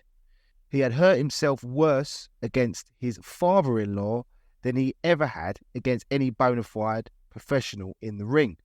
Not only that, but when the big guys and everybody rushed in to break it up, Milton Jaff fractured his ankle, Mary Louise got herself all cut and bruised, and Greenfield Jimmy took advantage of the diversion to inflict on Conn additional scratches and welts around the neck, wrists and eyes. And, wouldn't you know it, that it would be the boxer's father-in-law that would cost him a rematch for the heavyweight championship of the world, blowing a $125,000 payday. Frank DeFord wrote that Billy was so furious about blowing the rematch with Lewis that he busted a window with his good hand on the way out and cut himself more. The New York Times, ever understated, described Conn's appearance the next day as if he had tangled with half a dozen alley cats. Greenfield Jimmy didn't have a single mark on him. Other New York tabloids went crazy over the incident, and they finally caught up with Conn, who said, "I guess the only place he wanted to bury the hatchet was in my skull." Conn had broken his hand, and it needed to be treated at hospital, throwing away the rematch with Lewis because he couldn't control his emotions. Inevitably, news of the brawl reached Joe Louis, and whenever he bumped into Conn, he would always inquire, "That father-in-law of yours still beating the hell out of you?" Well, with that rematch now off the table, the Secretary of War, Henry Stimson, announced there would be no more public commercial appearances for Lewis, and the champ began a series of morale-boosting tours. The fight at the christening had cost Lewis and Conn hundreds of thousands of dollars, and it turned out any real chance Conn had of victory. Instead of the big money rematch with Conn, Lewis signed to put the title on the line against Lou Nova at the Polo Grounds on September the 29th, 1941. The champ stopped the challenger in the 6th round for his 19th title defence. Every day the war dragged on, Billy's skills continued to diminish. Conn went overseas in Europe for much of the war, pulling punches in exhibition matches against regimental champs, entertaining soldiers as a respite from combat. Yeah, Billy Conn was paid $21 a month instead of taking home that six-figure payday for a rematch. Billy and Joe Louis even bumped into each other in London during the war, where we're almost certain they probably enjoyed a brief moment, taking the mick out of each other and reminiscing. One time, the plane Billy was on actually developed engine trouble over France, and Billy said that he told God, obviously fearing he's going to die, that he would do two things if the plane landed safely. It did, and he did. He gave $5,000 to Dan Rooney, who was Art's brother, who was a missionary in the Far East, and he gave $5,000 to the Sacred Heart, his old parish in Sliberty, as they like to call it, to build a statue of the Blessed Virgin. It's still there, standing prominently by the entrance, or it was in the 80s. Conn was in Nuremberg, Germany when VE Day came, but before we get to the end of the war, let's jump back to when Joe Louis was drafted and obviously had significant moments within the war. So Joe Louis was asked about his military plans, and he replied, "I'm anxious to do anything the government wants me to do." When he met with soldiers, even before his own path was set, he said, "We all have to do our bit." And before Joe headed off to do his part of the war, he had one more defence, another defence of his title. That was a rematch of a previous win against Buddy Bear, the brother of previously conquered Max, of course, on January the 9th, 1942. Joe then stunned the public when he announced that once he beats Bear, he was going to donate his entire purse to the US Naval Relief Society. In essence, he was going to risk his title for free. In a famous comment offered in the New York Daily News, sports writer Jimmy Powers wrote, "The more I think of it, the greater guy I see in Joe Louis." The champ dismantled Bear inside one round, which had Nat Fleischer drooling over his performance. Nat Fleischer wrote, "Not even in the second fight with Max Schmeling did the Detroit Destroyer show as much as he did against Buddy. Joe had everything. He was magnificent. He was a whirlwind on attack, a master on the defence, a terror with his devastating punches. Whang, bang, zoom, The punches came flying from all angles at a mile-a-minute rate, only 2 seconds after the bell had sent the rival gladiators on their way, and before poor Buddy could catch his breath. Now, a few days after the bout, Lewis, John Roxburgh, Julian Black, and Mike Jacobs made a public show of donating $89,092 from their earnings to the Navy Relief Society. By the time Lewis signed for another defence of the title, his 21st, on March 27, 1942, again at the Garden, he was in the army. In between his knockout of Bayer and the delivery of the donation to the Navy Relief, Lewis enlisted at Camp Upton on Long Island. He went from making 6 figures per fight to the rock-bottom Army private salary of $21 a month. Lewis was offered the chance to become an officer, but declined, choosing to enter the Army as the rank of the humble private, the lowest rank in the hierarchy. Other famous American figures went into service as officers. In choosing so, he would not enjoy special treatment in training, which appealed to his followers. He was one of an estimated 1 million other black Americans who served in uniform during World War II, who were not treated as well either by the military or the general public. They were defending a country that did not treat them as equals, putting their lives on the line for the freedom offered by the United States. Yet even in uniform on military bases, they were treated disgracefully. So Joe Louis became a morale officer deployed throughout the world to visit troops at different fronts to improve spirits. At a Navy Relief Fund raising dinner, Joe Louis was asked to say a few words. He uttered only a few words off the cuff, but they proved to be memorable. The United States, Louis said, was going to win the war. We can't lose because we're on God's side. The comment got widespread attention to such a degree that some newspaper people began saying that Louis had named the war. Cole Bayer, who is regarded as one of the early developers of the art of public relations, was so inspired by Louis that he wrote a poem about the heavyweight champ's comment.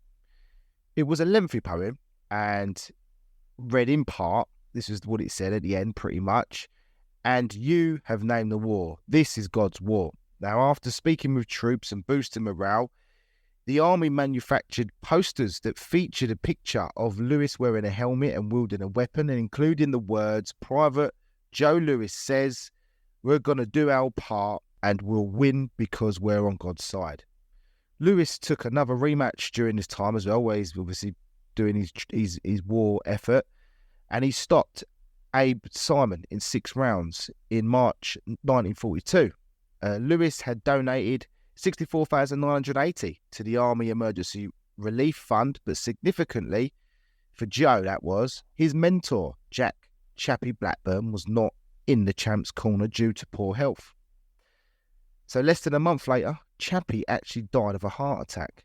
The funeral took place in Chicago, and after the Army granted him 2 weeks' leave, Louis served as a pallbearer, and he told the press, "Chappie was buried in Lincoln Cemetery, and when the dirt went down on that coffin, I knew my life would never be the same again." Now, although Louis was willing to continue training and fighting as the heavyweight champ, and plans were formulated for another Billy Conn bout, the Army stepped in and said, "No more." After the Simon fight, with Lewis's record standing at 53-1, his boxing career was on hold and the heavyweight championship was frozen. It was deemed that Louis was more valuable for the war effort in other ways. The Army appointed Truman Gibson, a friend and attorney for Louis at various times in their lives, inside the War Department as a Washington, D.C.-based liaison to the blacks in the service. Louis was able to pick up any phone anywhere he was on a base or overseas, and if he saw things that seemed prejudice, he was able to report them. He expected, with good reason, to get a swift response.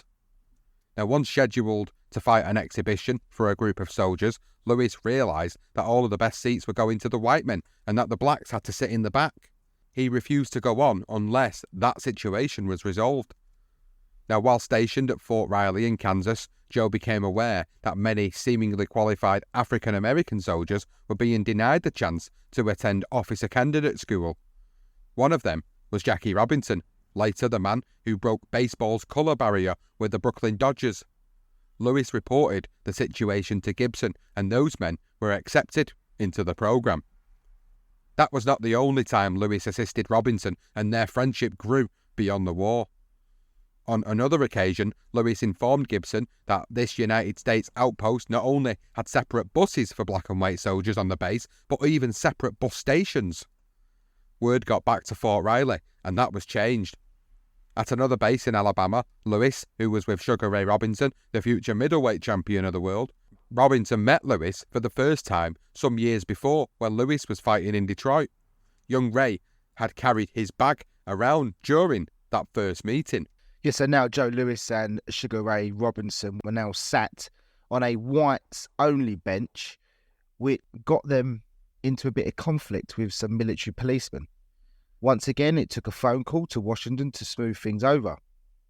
Joe was quoted by his son on the way he assisted discrimination during the war years. He said that Joe said, "Some folks shout, some holler, some march, and some don't. They do it their way, I do it mine.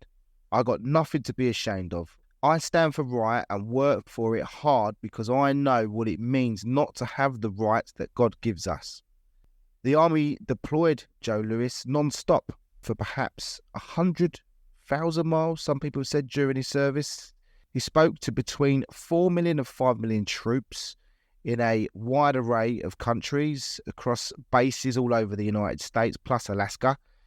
As part of his work entertaining the troops, Lewis actually boxed between 70 and 100 exhibitions during his service years, while also rising to the rank of sergeant. And Nat Fleischer wrote he was a real trooper and soldier, a morale builder and lifter of the highest order. Lewis spoke out about what he had seen during his time in the war. He said, "You don't know what war is until you visit one of the hospitals with tough cases such as I saw in Naples. And then you just can't do enough for those boys who went through hell." Joe emerged from the war not only with more fans, but also more confident about speaking out about injustices and became more of an activist. Although he was a good man and did amazing things, Joe Lewis was quite simply a terrible husband. He had a number of affairs while he was in uniform. During the war, his daughter Jacqueline was born. She was actually named after Jack Blackburn, but it actually seems like him and his wife have eventually split up. But surprisingly, to everyone's dismay, they actually remarried in 1947 and went on to have a second child, Joe Louis Barrow Jr. Joe Lewis's managerial team then dissolved when Roxborough got arrested in Michigan and was sent to prison for his involvement in numbers running. To avoid tarnishing Lewis's reputation, Roxborough backed away, as did Julian Black. Lewis then promoted assistant trainer Manny Seaman as his full-time trainer and gave Marva a 25% interest in his career as manager and hired Marshall Miles as an old friend for a 10% interest. By the time Joe was discharged and a real fight was arranged, it had been more than 2.5 years since Lewis, now 30, had met Abe Simon in the benefit bout, and the heavyweight champ had not been in serious training since. Waiting for his second chance was, of course, Billy Conn, a rematch made in heaven that took 5 years to make. When Billy arrived home from Nuremberg, Germany, he patched up with Greenfield Jimmy and began to prepare for the long-awaited rematch with Joe Lewis. 5 years had passed since the thrilling, surprising and entertaining first meeting between the two men.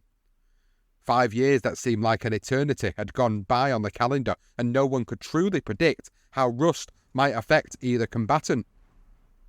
There was a little question, though, that this was the right fight for boxing to put itself back on the map of the American sporting scene after the wartime hiatus.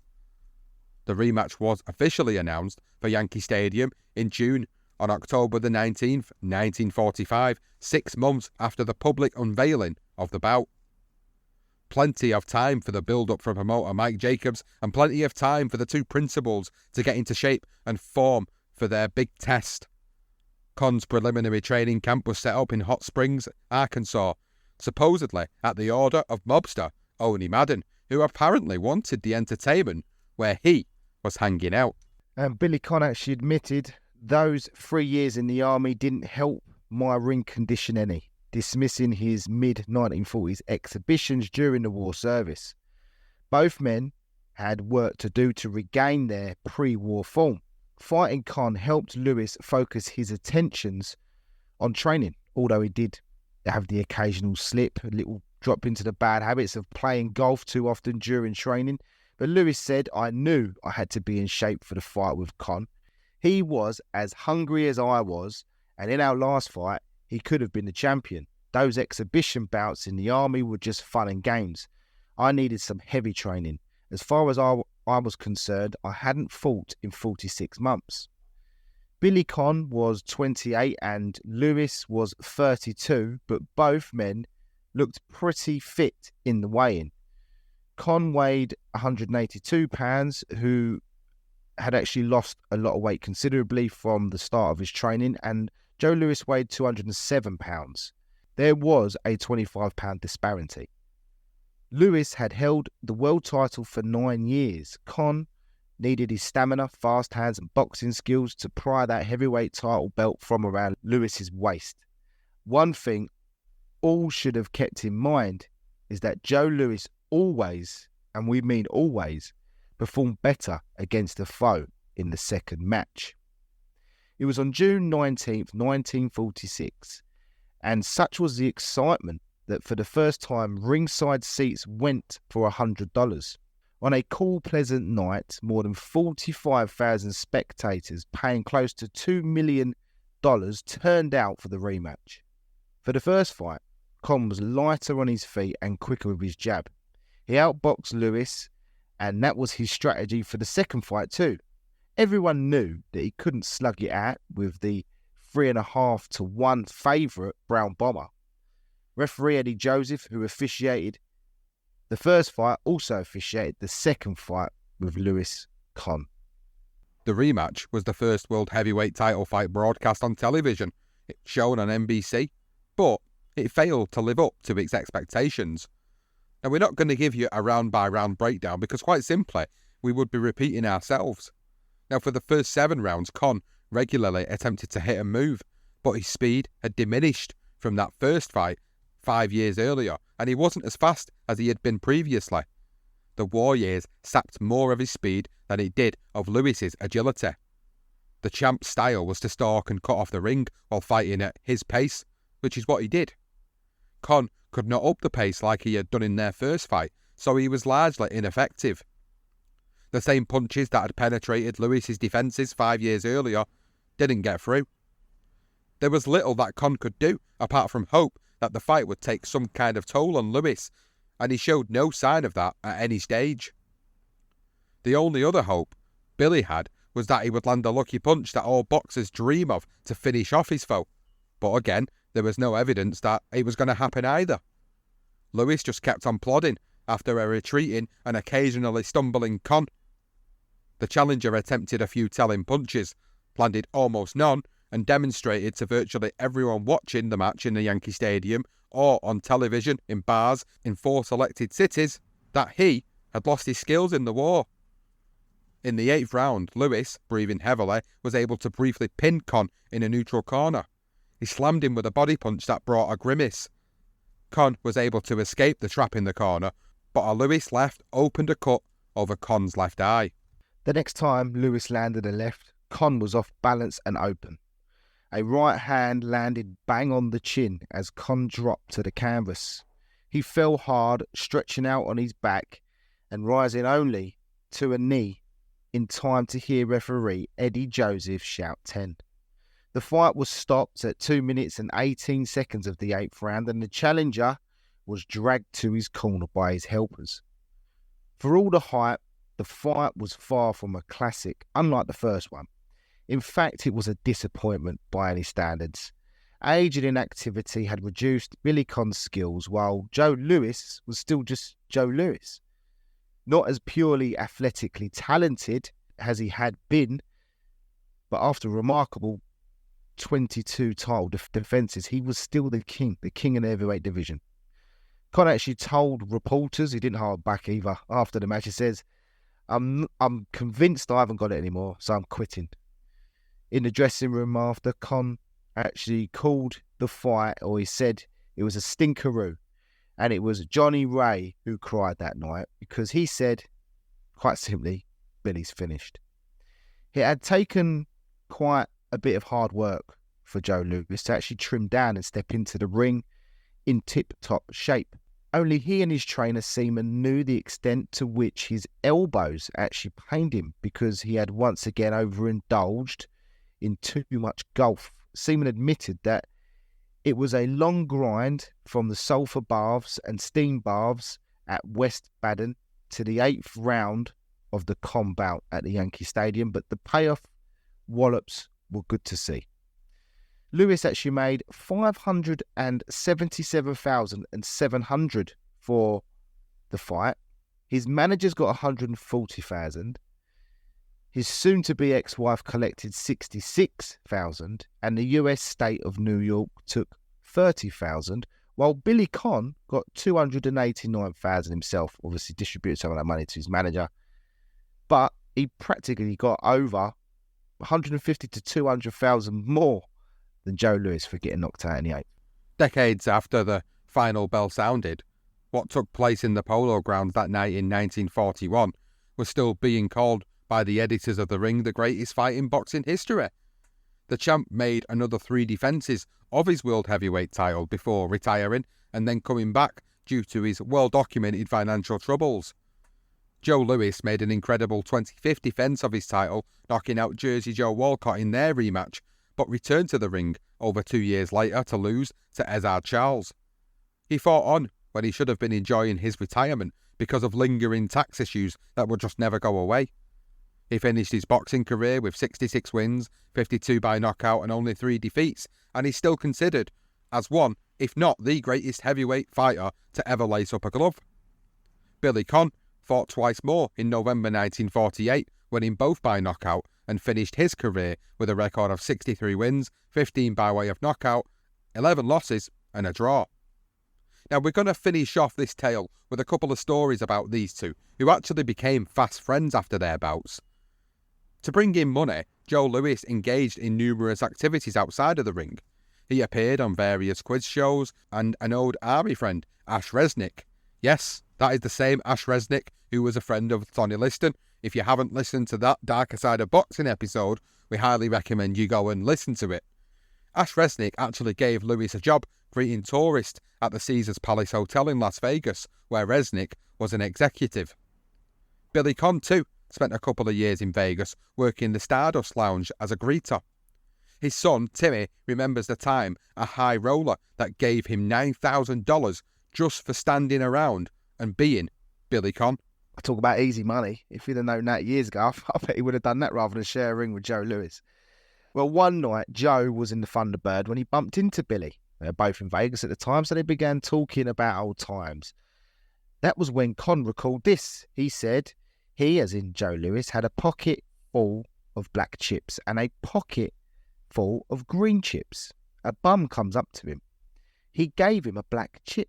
I said, why don't you give him a green chip? A black chip's $100 and a green chip is $25, he said.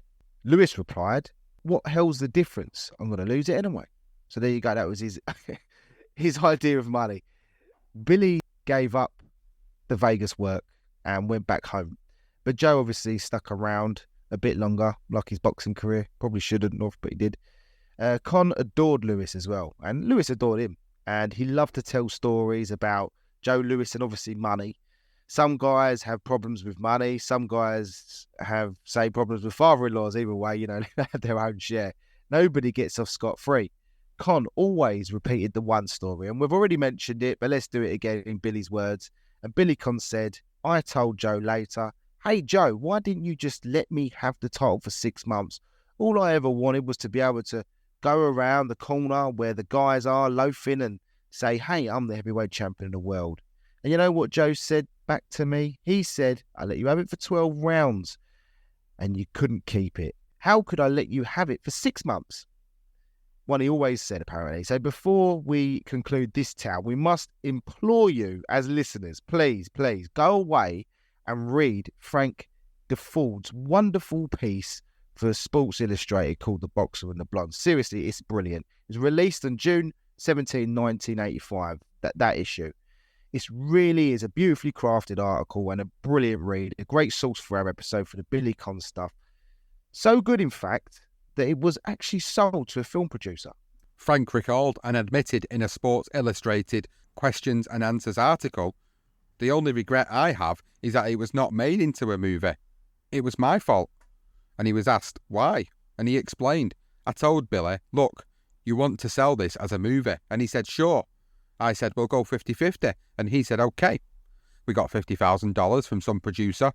And according to Michael Conn, the rights were sold to Ron Shelton, the writer and director of Bull Durham and White Men Can't Jump, among other movies. Billy got $25,000 and I got $25,000. I said, "Remember, Billy, if things go well, this is just a down payment." And he said, "Well, it's better than a kick in the arse." My only regret is that I took the money, and I shouldn't have. I should have said, "This is a real jewel, and I ought to protect it." Maybe I was greedy, and I wanted to see Billy make a payday. Maybe what I should have done is controlled it better and found somebody who'd let me write the script. The script came in, and it was dreadful. It just missed everything and was completely flat. It missed all the stuff, all the Pittsburgh stuff. It was just another boxing story. The greatest line that I've ever been given while reporting a story was when Billy said to his mother something like, "Mum, I'll see you when I get back from the fight." And she said, "No, son, the next time you see me will be in paradise." People just don't say that. That wasn't even in the script. Well, it was in our script. And so to conclude this tale, we are going to use a story from The Boxer and the Blonde. And this is how it goes. It says, a few years ago, Lewis came to Pittsburgh and he and Conn made an appearance together at a Union Hall. Roy McHugh, the columnist for the Pittsburgh Press, was there. Billy brought the film of the 1941 fight over from Squirrel Hill in a shopping bag, of all things. As soon as the fight started, Lewis left the room and went to the bar and began to drink brandy. Every now and then, Lewis would come to the door and holler, "Hey, Billy, have we got to the 13th round yet?" Conn just laughed and watched himself punch the bigger man around until finally, when they did come to the 13th, Joe called out, "Goodbye, Billy." Lewis knocked out Conn, as we know, at 2 minutes and 58, just like always. But when the lights went on, Billy wasn't there. He had left when the 13th round started. He had gone into another room to where the buffet was, after he had watched the 12 rounds when he was the heavyweight champion of the world. Back in this last unforgettable summer, when America dared yet dream that it could run and hide from the world, when the handsomest boy loved the prettiest girl, when the streetcars still clanged and fist fights were fun, and the smoke hung low when Maggie went off to paradise. And that brings an end to the tale of Joe Louis and Billy Conn. And if you have not enjoyed that, then you are not a fan of this sport and this story in general, or even Joe Louis and Billy Conn, because it was absolutely fantastic and a pleasure and an honour to sit here and present this episode of their tale and their fights and little bits of their stories in between. Of course, as we said in the show at the start, Joe Louis will be a career profile in the future, and there'll be a lot more that we will bring to Joe Louis's story. However, bringing Billy Conn into the equation is something that has really endeared me to him as a figure, as a character in this sport, as a fighter, and it certainly left me with that taste of what I want to learn more about with him as an individual, as a fighter. And of course, there is a brilliant book out there called The Pittsburgh Kid about the life of Billy Conn, and it certainly will serve as a good piece of source material for something in the future with Billy Conn. The whole tale was fantastic. You know, we've got a guy literally who was what? In this day and age, a super middleweight, effectively going in against the heavyweight champion of the world, who, for all intents and purposes, is probably around about cruiserweight and what we'd probably see as a cruiserweight fighter today in Joe Louis. So it was effectively like a super middleweight against a cruiserweight fighter in this day and age. However, back then, of course, it was different with the weight categories. But what it shown us and what it told us was that if you've got a really, really great little man that could beat a normal big man fighter. But in this case, when you're fighting somebody like Joe Louis, who was an amazing fighter in the division, you can just never switch off. And that fight, that first fight in particular, proved that. It proved the mistakes that can be made in a fight when all else seems to be going your way. All of a sudden, that one momentary lapse of concentration causes the fight to completely turn on its head. And what a shame for Billy Conn, of course. He was so close to becoming heavyweight champion of the world. But it was also great to just learn more about him as an individual. I know I've already said that, but that's kind of my big takeaway from this particular episode, Johnson. I've really thoroughly enjoyed covering it. So I'm going to hand it over to you just to have your say on what you felt about this tale and the stories that you've heard and that we've read out for this episode, and of course the fantastic source material that has helped put this together. Yeah, I'm a bit like you, Sean. I've always been a fan of Joe Louis. There were a few stories in there that I didn't know too much about. I mean, the war effort, there's loads more of other details in there. I mean, when you do a career profile, there's going to be so much more to Joe Louis's story as a child and what he had to sort of live through as a black male and how he developed. I mean, that's the other thing with Joe as well. I mean, just going away from Billy for a sec, just the way he was able to, the war actually helped him to actually come out and be a little bit more outspoken. Some people knocked him for the fact that, all you had to do is pick up a phone and just ring someone, and then all of a sudden, ring Truman Gibson and he'll sort it out for you. But he was actually making a difference with that as well. He weren't just doing that. He come out and continued that and was a bit more outspoken, spoke a bit more.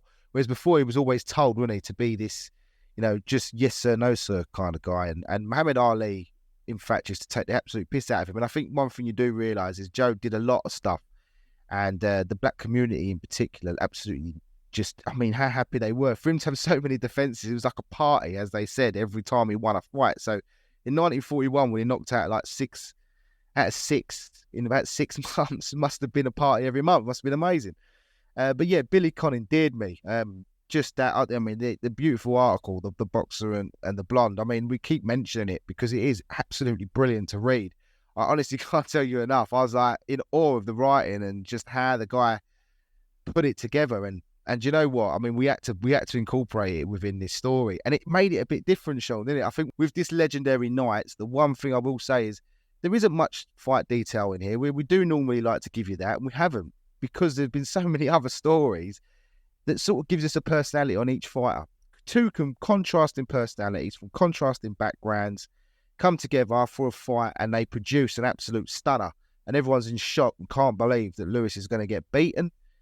And the Irish comes out in Billy, and he can't help himself. He's a fighting man. He comes from a fighting family and a fighting town, and he's going to go out fighting. Unfortunately for him, the big man landed a big punch, which is what he'd done on a number of his opponents. He shouldn't feel shameful of that. And unfortunately, fucked the rematch by fighting his father-in-law, which was an absolute travesty. I mean, he must be kidding. That's the one thing he said he had no regrets. I'm telling you now, that'd be one thing he must have sat in his basement in his little manor where he had all them pictures on the wall with all the fighters he fought. He must have that. He must have had that regret. Why did I try and fight my father-in-law?